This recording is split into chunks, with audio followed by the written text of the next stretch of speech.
Que bom estarmos novamente juntos para darmos continuidade aos estudos e reflexões junto à doutrina espírita. Nós da comunidade Caminheiros do Amor, com sede à Rua Arnaldo Magnicário, 1370, São Paulo. Estamos aqui para mais uma oportunidade desses estudos, dessas reflexões, hoje com o Livro dos Espíritos. Em nossa sede, a gente tem sempre a oportunidade dessas reuniões, presencialmente durante a semana inteira, e também pelos vídeos que a gente disponibiliza com os assuntos tanto do Livro dos Espíritos quanto do Evangelho segundo o Espiritismo. E nós aqui estamos com essa incumbência, né, dos estudos e reflexões do Livro dos Espíritos.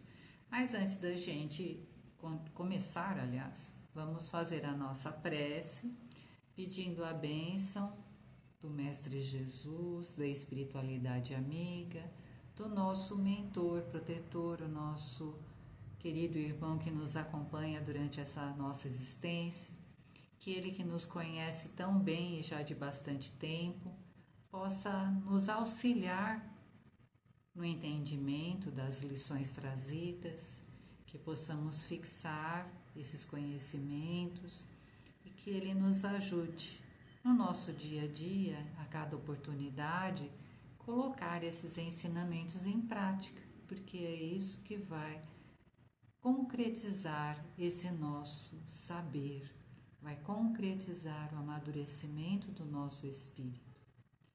E é com muita gratidão, né, que fazemos aqui essa prece, agradecendo mesmo ao Pai essas oportunidades que se fazem luzes em nossa mente, em nosso espírito, essas luzes que nos ajudam a entender melhor a nós mesmos, que nos ajudam a entender o nosso irmão, seja o nosso familiar, o companheiro de trabalho, aquele que vai no trânsito, com mais calma, com mais tolerância, com o perdão, entendermos que todos somos irmãos, filhos de Deus, nessa caminhada evolutiva, que não somos seres perfeitos ainda e que, portanto, erramos, mas temos sempre a oportunidade de corrigir e aprender a fazer o melhor, e que assim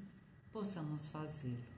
Que o Pai nos abençoe, abençoe a todos nós, os nossos lares, a todos nós, hoje e sempre, que assim seja, graças a Deus.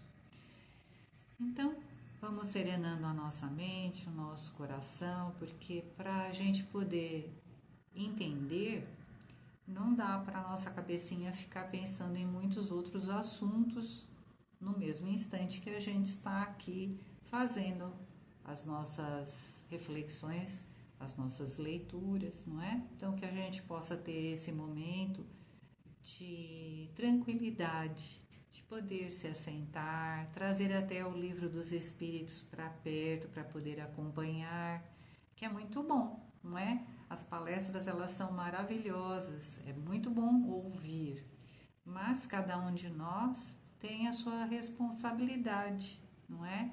De buscar aprofundar esses estudos. Então, sim, ter o livro por perto, o Livro dos Espíritos, o Evangelho, quando for a vez da palestra do Evangelho segundo o Espiritismo, ficar com os livros por perto e acompanhar, não é? Anotar dúvidas, quem sabe, na ida a uma casa espírita, buscar o atendimento fraterno, tirar dúvidas, não é?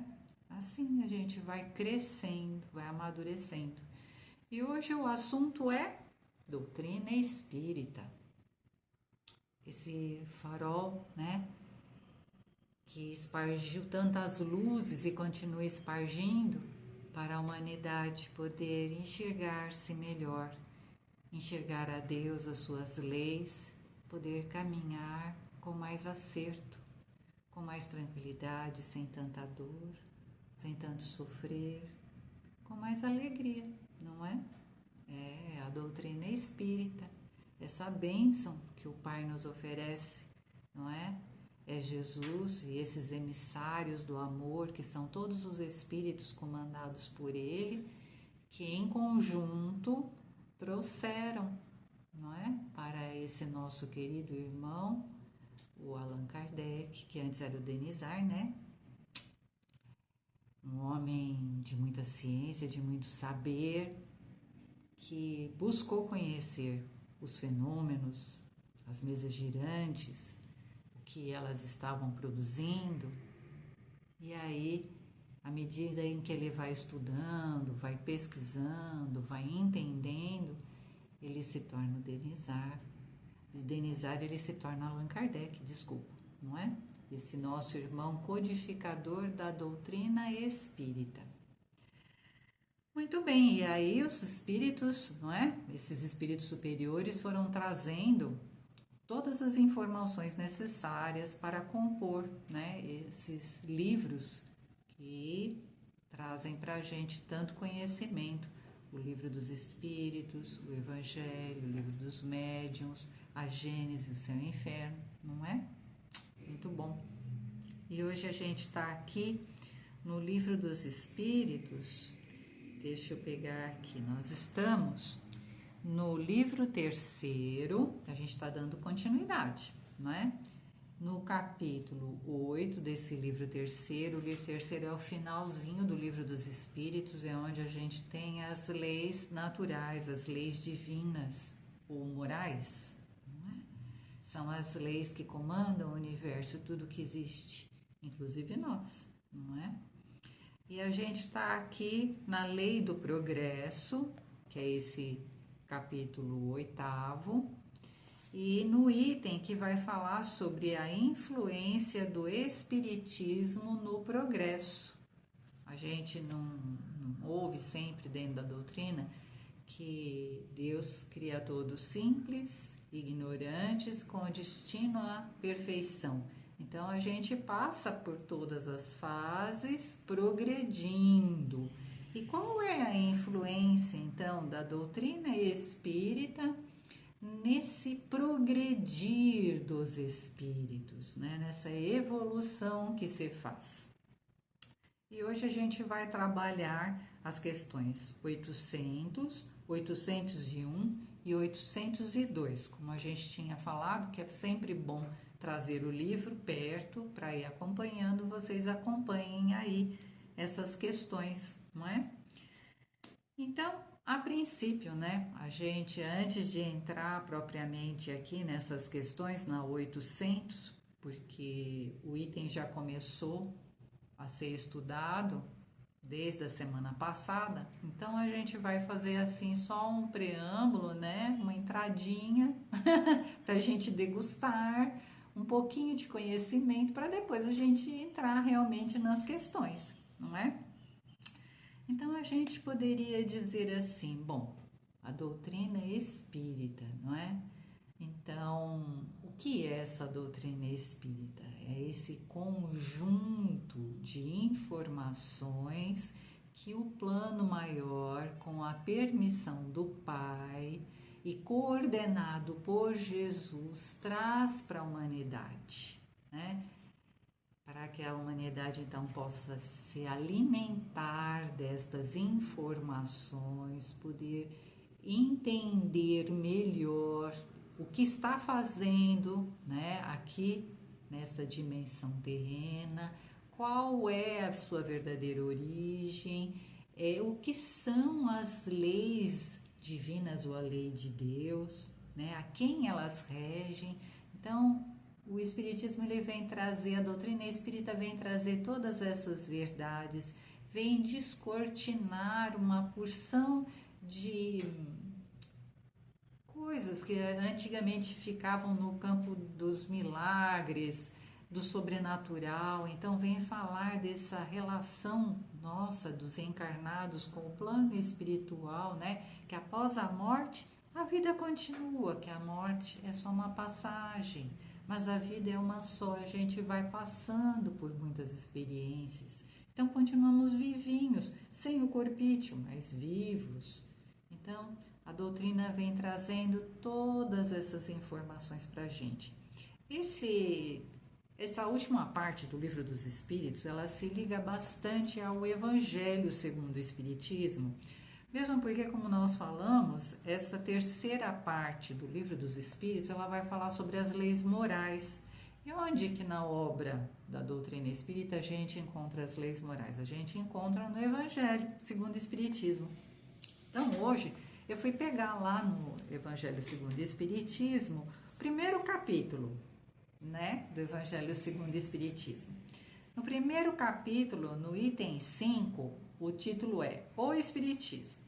Então, diz lá assim: o Espiritismo é a nova ciência que vem revelar aos homens, por meio de provas irrecusáveis, a existência e a natureza do mundo espiritual e suas relações com o mundo material. Ele nos mostra que esse mundo espiritual, não mais sobrenatural, mas pelo contrário, nos mostra que é uma das forças vivas e incessantemente atuantes na natureza, como também a fonte de uma infinidade de fenômenos até então incompreendidos e por essa razão rejeitados para o domínio do fantástico e do maravilhoso. É a essas relações que o Cristo se refere, relações entre o mundo da matéria e o mundo espiritual, que o Cristo se refere em muitas circunstâncias, e é por isso que muitas coisas que ele disse ficaram ininteligíveis ou foram falsamente interpretadas. O Espiritismo é a chave que nos ajuda a tudo explicar com facilidade, porque no tempo do Cristo, o pouco que ele falou a respeito do amor, do perdão, da verdadeira caridade, da humildade, já o levou à cruz, porque ele se tornou, de certa forma, um revolucionário de ideias diante daqueles que detinham o poder, que tinham sim orgulho, que queriam os benefícios próprios, que levavam a lei de Deus, mas de acordo com a sua vontade, não com a vontade do Pai. E por isso foi crucificado. Então ele não teria condições no tempo em que esteve presente conosco de falar todas essas verdades. Então ele falou por parábolas, ele deixou alguns ensinamentos, deixou algumas explicações para os seus discípulos que eram espíritos um pouco melhores, que conseguiam entender as lições do Cristo. E nessa passagem mesmo do Evangelho complementa-se com o seguinte: da mesma maneira que disse o Cristo, eu não venho destruir a lei, mas dar-lhe cumprimento, também diz o Espiritismo, eu não venho destruir a lei, mas dar-lhe cumprimento. O Espiritismo nada ensina contrário ao ensinamento do Cristo, mas o desenvolve, completa e explica em termos claros para todos, o que foi dito sob forma alegórica. Ele vem cumprir na época predita o que o Cristo anunciou e preparar o cumprimento das coisas futuras. Ele é, portanto, obra do Cristo, que o preside, assim como preside ao que igualmente anunciou a regeneração que se opera e que prepara o reino de Deus sobre a terra. Então, Jesus está presidindo, governando a todas essas mensagens, a todas essas informações que nos chegam e a todas as transformações que vão acontecendo aqui no planeta.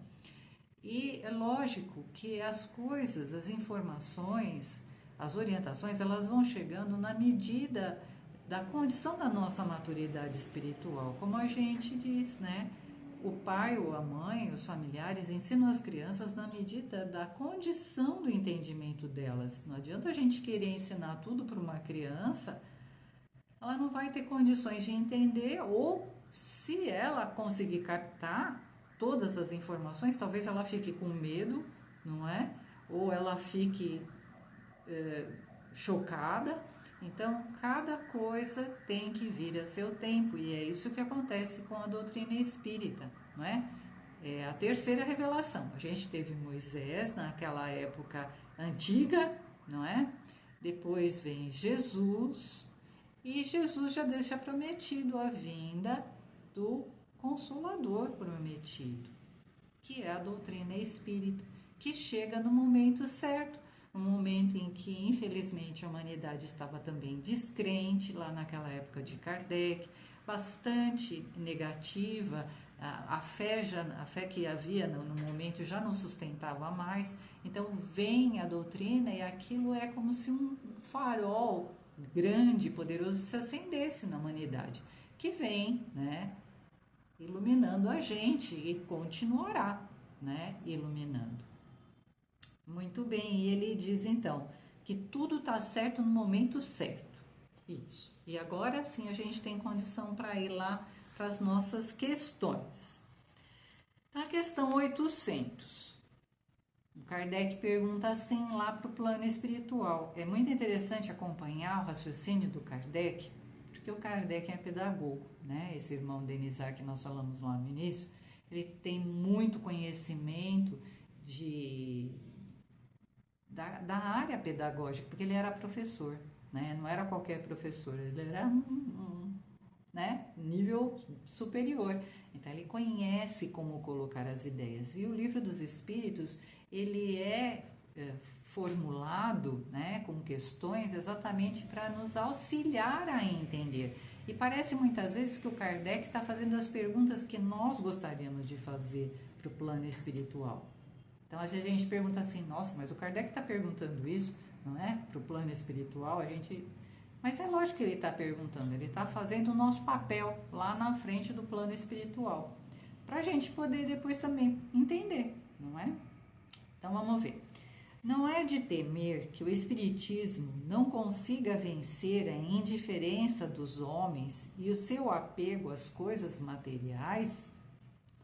Então, nessa pergunta o Kardec está falando assim, né, será que todas essas verdades, todas essas informações, né, de repente vão encontrar barreiras que não consiga superar, né, para levar toda essa informação e conseguir ajudar a humanidade a evoluir? Aí, resposta do plano espiritual. Seria conhecer bem poucos homens, pensar que uma causa qualquer pudesse transformá-los como por encanto. Realmente, as coisas elas vão modificando no tempo certo.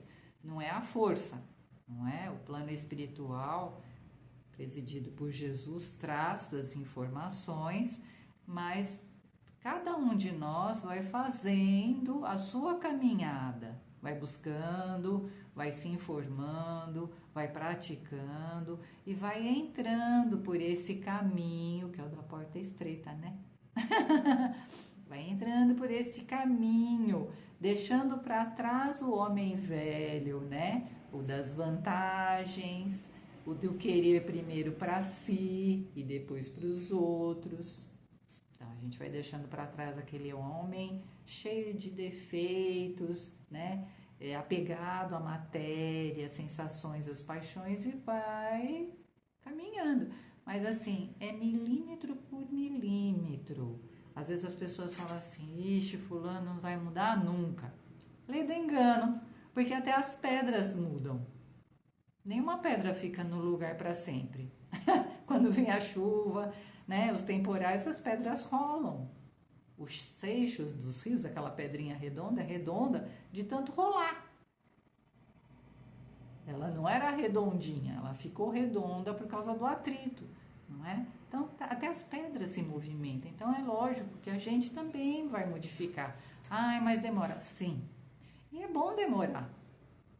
Porque tudo aquilo que amadurece muito rápido não tem um bom resultado. Vocês já viram frutas que amadurecem rápido? A gente come e não tem sabor nenhum. Então, é bom que se demore. Também não é para ficar, né? Como diz o outro, lerdando, ficar batendo o pé no mesmo lugar, né? Não querer aprender. Então, não é para fazer isso. Mas é para ir devagar, cada dia um pouquinho, não é assim que Santo Agostinho ensinou? Olha, quando de noite, antes do sono, né, for deitar, revisa todas as suas ações, revisa os seus pensamentos, né? Faz um check-up aí da condição do teu espírito, para que você possa então se entender, verificar aquilo que você consegue fazer, né? Colocar essas virtudes, essas qualidades no dia a dia para elas serem desenvolvidas, porque é assim que as coisas ruins vão ficar para trás, né? Não tem como apagar as coisas difíceis que a gente carrega. Ai, como é que elas vão enfraquecer? Fazendo bem, fazendo as coisas bem feitas. Quando a gente faz as coisas bem feitas, aquela coisa difícil que a gente carregava, ela vai desaparecendo, ela vai ficando lá para trás. É que nem quando a gente pensa quando a gente era lá na época de criança, né? Que aprontava confusão, que fazia arte. Aquilo ficou lá atrás, porque hoje a gente tem responsabilidade, conhece direitinho o que se deve e o que se não deve fazer para não se machucar, não é assim? Então, o homem velho vai ficando lá atrás. Muito bem. Então, continuando a resposta aí do plano espiritual. Então, seria conhecer bem poucos homens, pensar que uma causa qualquer pudesse transformá-lo como por encanto. As ideias se modificam pouco a pouco com os indivíduos e são necessárias gerações para que se apaguem completamente os traços dos velhos hábitos. A transformação, portanto, não pode operar-se a não ser com o tempo, gradualmente, pouco a pouco. Em cada geração, uma parte do véu se dissipa. O Espiritismo vem rasgá-lo de uma vez. Mas, mesmo que só tivesse o efeito de corrigir um homem de um só dos seus defeitos, isso seria um passo que o faria dar e por isso um grande bem, porque esse primeiro passo lhe tornaria os demais mais fáceis. Sim, né? Então tudo vai acontecendo com o tempo. E como eu falei, todos nós somos sim passíveis de mudança. Cada um na sua velocidade, cada um no seu momento de acordar, porque tem isso, né, no amadurecimento. Cada um de nós vai precisar de X tanto de experiências, boas e ruins, porque às vezes é na dor que a gente acorda, não é verdade? Então, cada um de nós vai ter um tanto de experiências para acordar, mas também na hora que acorda, ó, é rápido, vai embora, né? Aí aprende mesmo e diz, não vou fazer mais daquele jeito que fazíamos antes. Aprendido foi, né? Bom, aí a outra perguntinha, 801. Por que os espíritos não ensinaram desde todos os tempos o que ensinam hoje? Gente, olha, o plano espiritual está trabalhando com a gente há muito tempo, né? Então a gente teve assim, a gente teve Krishna na Índia, que é o mais antigão, né? Eu não vou dizer o tempo porque eu já até me esqueci. É tão velha essa história que eu já até me esqueci. Quanto tempo é antes de Cristo? O Krishna. O Buda. Aí a gente tem Sócrates, a gente tem Platão, o mito da caverna. Gente de Deus, aquilo é sensacional, né? E Sócrates e Platão são os precursores de tudo que a gente está estudando aqui com Kardec. Já falavam de alma, de espírito, de vida após a morte. É muito tempo antes de Jesus. Aí vem Moisés. Com Moisés as coisas são gozadas, porque o pessoal fala assim, mas ele proibiu a comunicação com os espíritos. Então, ninguém proíbe algo que não existe. Se ele proibiu, é porque existia a comunicação com os espíritos, não é? É isso. Não existe lei para alguma coisa que não é feita. Só existe lei para atos que são praticados, para que eles sejam, né, dirigidos para um determinado rumo, um determinado objetivo. Então, para isso existe a lei. Então, se ele botou uma lei lá que não era para ser feita a comunicação com os espíritos, é porque havia. E havia o desregramento. um mau uso. As pessoas consultavam os espíritos como quem consulta horóscopo, como quem consulta, né, sei lá o que, para perguntar quem que devia casar, quem era o fulano que ia chegar. Eram coisas muito banais. Então, sim, veio aquela determinação, aquela intuição para o Moisés barrar aquilo, até porque aquilo estava trazendo um tumulto no povo que ele tinha que organizar. Ficava uma confusão só, né? E aí foi proibida a comunicação. Mas já havia esse conhecimento. Bom, Moisés. Aí vem o Cristo, né? Vem Jesus falando para o Nicodemos, é necessário nascer de novo. Então, assim, esses são aqueles mensageiros ponta firme, né? Quantos outros não vieram, né, nesse meio termo, chamando a atenção da gente? A coisa que a gente não pode dizer é que Deus abandonou a gente, que não deixou ninguém informar, né? Não. Aí a resposta do plano espiritual para o Kardec. Não ensinais às crianças o que ensinais aos adultos, e não dais ao recém-nascido um alimento que ele não possa digerir. Cada coisa tem o seu tempo. Eles, os espíritos, ensinaram muitas coisas que os homens não compreenderam ou desfiguraram, mas que atualmente podem compreender. Pelo seu ensinamento, mesmo incompleto, preparam o terreno para receber a semente que vai agora frutificar. Então, assim, cada coisa tem o seu tempo realmente, né? Tem o tempo de plantar, tem o tempo de regar, tem o tempo de colher e assim cada um de nós. Muitos de nós que estamos aqui, estamos colhendo aquilo que plantamos ontem. E estamos semeando o que colheremos no futuro. Assim é a lei de Deus. Então, tudo no tempo certo. Mas que a gente já recebeu muita informação e ainda continua recebendo informação. O Chico, nosso querido Chico Xavier, através deles, quantos livros, quantos ensinamentos, com nosso irmão Divaldo, né, com Bezerra de Menezes, quanto conhecimento não foi difundido e quantos outros mais que nem são da doutrina espírita. O Gandhi, a Madre Teresa de Calcutá, a Irmã Dulce, São Francisco de Assis, que veio renovar a obra da caridade. Gente, não é? É porque nós somos ruins de ouvir e nós somos muito ainda apegados às coisas da matéria, né? Não às coisas do espírito. Aí é 802. Pergunta Kardec: desde que o espiritismo deve marcar um progresso da humanidade, por que os espíritos não apresentam esse progresso através de manifestações tão gerais e patentes que pudessem levar à convicção aos mais incrédulos? Dá até um cansaço, né? Porque assim, eles fazem isso o tempo inteiro, gente.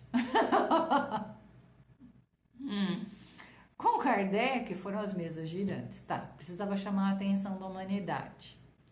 Aí depois aconteceram outras situações de manifestações, de materializações, de curas. E quantas outras não acontecem o dia todo com a gente? Não é? Nós somos protegidos, amparados e intuídos 24 horas por dia, até durante o sono. Os espíritos estão cuidando da gente. Então, assim, dizer que o plano espiritual não faz nada, não se manifesta, seria melhor morder a língua. Então, não, eles se manifestam sim, né? Agora, é necessário... mas como assim?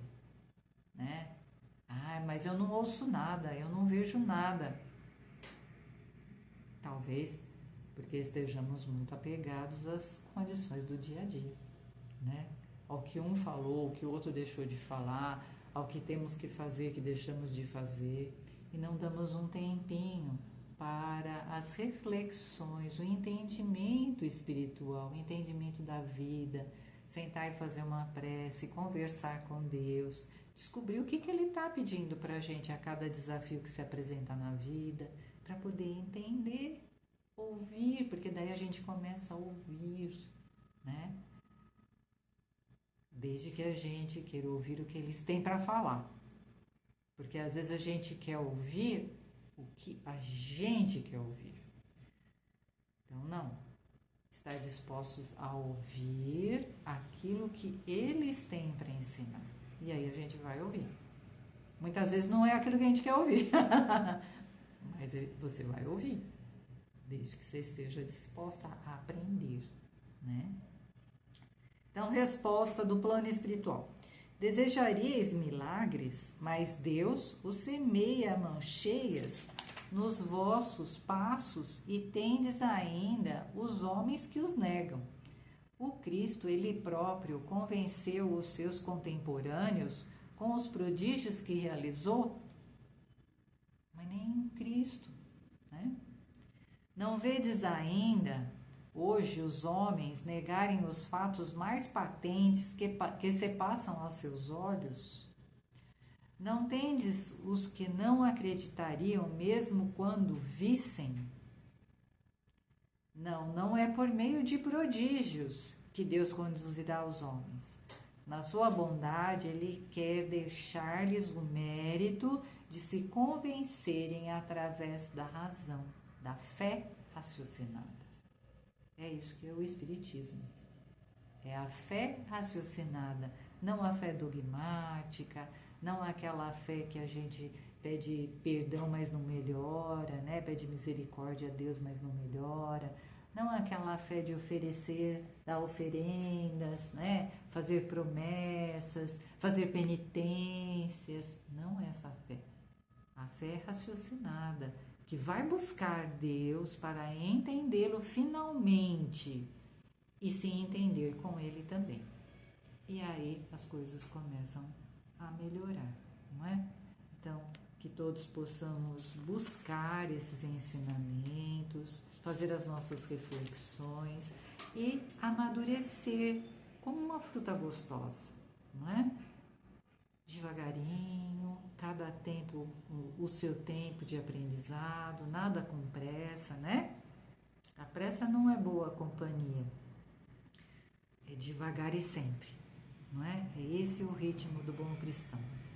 Caiu, levanta, se apruma novamente e continua. Tropeçou, caiu de novo, não faz mal, levanta e vamos em frente. O que não cabe a nós é desistir, esmorecer ou parar no meio do caminho, né? Então, que a paz do Mestre Jesus nos ilumine e nos abençoe hoje e sempre. Que assim seja, graças a Deus.